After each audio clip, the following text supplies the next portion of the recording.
Sejam muito bem-vindos, meus caros, e as novas declarações do secretário-geral do Partido Socialista não geraram perplexidade apenas dentro do partido. Catarina Martins, ex-secretária-geral do Bloco de Esquerda, ficou igualmente indignada com as declarações de Pedro Nuno Santos e veio ela também fazer declarações um bocadinho irritadas, nota-se, diga-se de passagem, sobre o que foi dito pelo secretário-geral do Partido Socialista, sobre a questão dos imigrantes terem que chegar e terem uma cultura à qual têm que se adaptar, sobre deixar cair a manifestação de interesse, que a Alexandra Leitão fez questão de ir ontem para a CNN tentar transparecer que não mudou propriamente nada, e ela até dizia que tinha provas de que não mudou nada, quando o país todo percebeu que Pedro Nuno Santos fez um passeio por um eleitorado mais ao centro, ignorando o eleitorado mais à esquerda, porque ele percebeu que se o Partido Socialista quer ter algum futuro prático do ponto de vista eleitoral, precisa verdadeiramente de ter outras posições sobre a questão da imigração.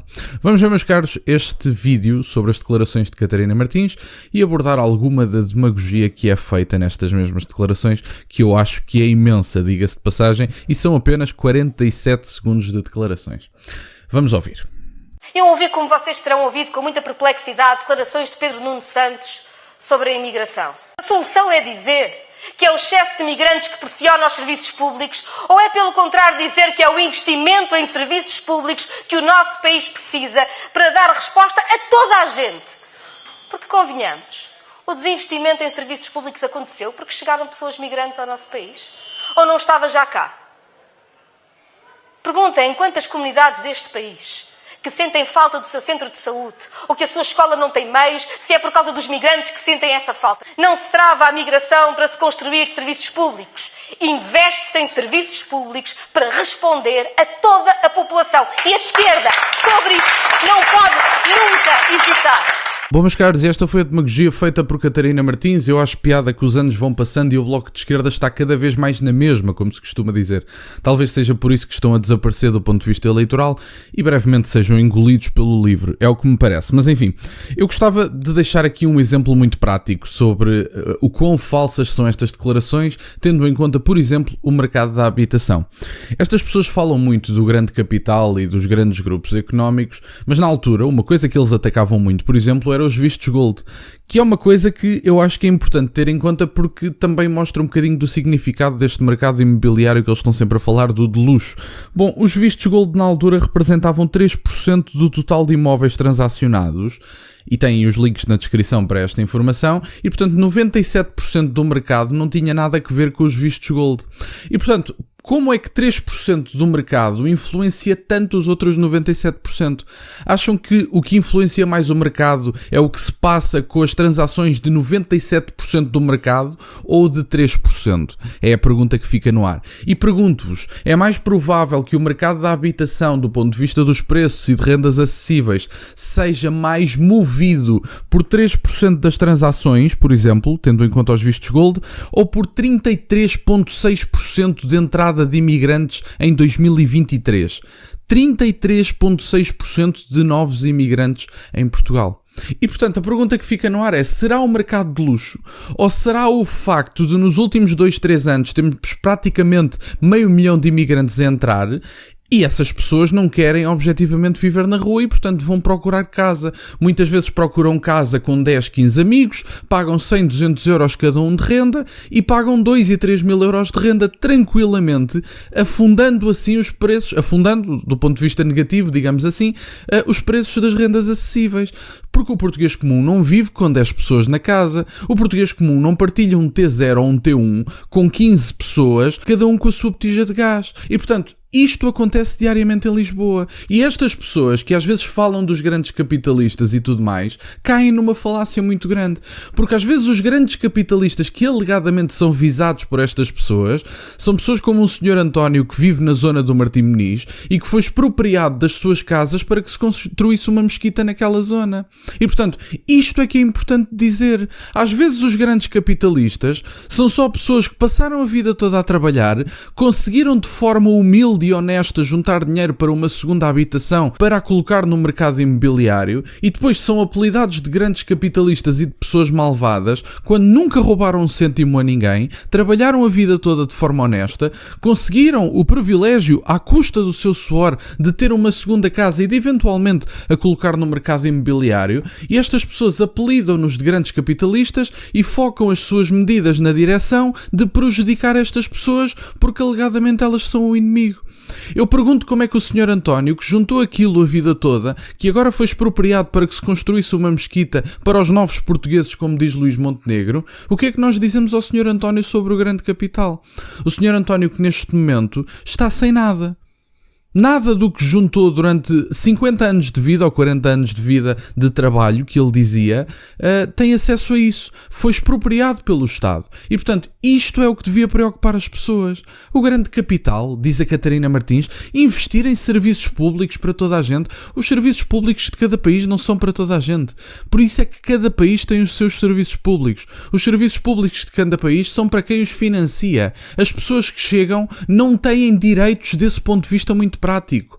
As pessoas ainda não contribuíram para a segurança social, não deixaram um cêntimo para que se contribuísse para os serviços públicos, não têm direito a eles. Ou melhor, no máximo têm direito a eles pagando do próprio bolso. Obviamente não ganham direito aos serviços públicos gratuitamente, ou pelo menos gratuitamente nada é, mas não ganham direito aos serviços públicos porque chegaram a Portugal.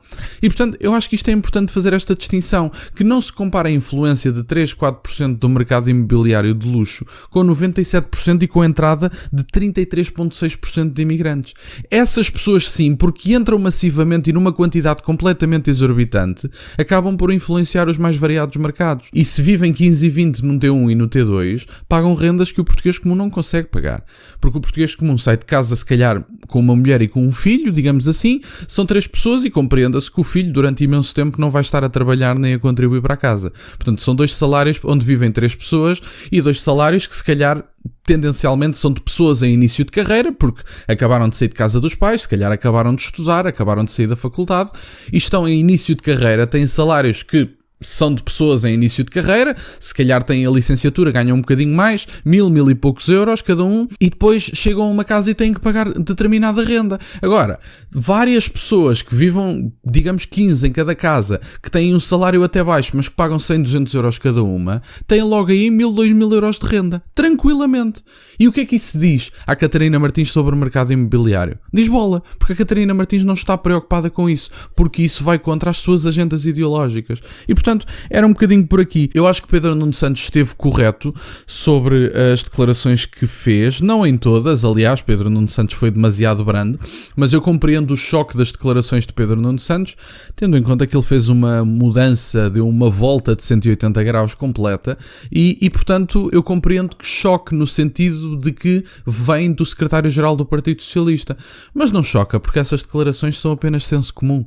E, portanto, o Pedro Nuno Santos mudar de posição porque se sente incapaz de vencer eleitorado ou de vencer eleições, eu compreendo que ele mude de posição, porque Pedro Nuno Santos, se por alguma razão voltar a ir a legislativas brevemente e por alguma razão não as vencer, Pedro Nuno Santos tem a sua carreira política arrumada, porque a carreira política de Pedro Nuno Santos foi uma sucessão de misérias. É tão simples como isto. E, portanto, Pedro Nuno Santos, se por alguma razão não conseguir vencer as próximas eleições, Pedro Nuno Santos acabou politicamente. E, portanto, é um bocadinho por aqui. Eu compreendo que haja uma mudança porque as pessoas querem outro tipo de diálogos sobre a imigração e agora a Alexandra Leitão até pode vir à televisão às vezes que quiser explicar porque é que Pedro Nuno Santos não mudou de posição, porque o país todo percebeu exatamente o que é que o Partido Socialista fez. E qualquer pessoa minimamente atenta à política sabe que o Partido Socialista, antes de António Costa, agora de Pedro Nuno Santos, era muito mais ideológico, de um modo geral, não só agora, mas de um modo geral, e tinha uma posição completamente diferente sobre a imigração. Por isso é que estava tão alinhado com partidos como o Bloco de Esquerda e por isso é que agora o Bloco de Esquerda está muito aborrecido com o posicionamento de Pedro Nuno Santos, porque houve uma mudança de 180 graus. Estas pessoas não se aborreceram porque calhou, aborreceram-se porque percebem que vão perder espaço, que continuam a perder espaço e que se querem alguma coisa do ponto de vista de ganhar eleições, vão ter que mudar o seu discurso. E as autárquicas estão a chegar. E portanto, é um bocadinho por aqui, meus caros. Quero-vos agradecer por estarem desse lado. Catarina Martins está muito aborrecida, preocupada com os grandes grupos económicos e com o grande capital. Eu, da minha parte, gostava de ter mais grandes grupos económicos e grande capital em Portugal, porque grandes grupos económicos geram uma quantidade enorme de postos de trabalho.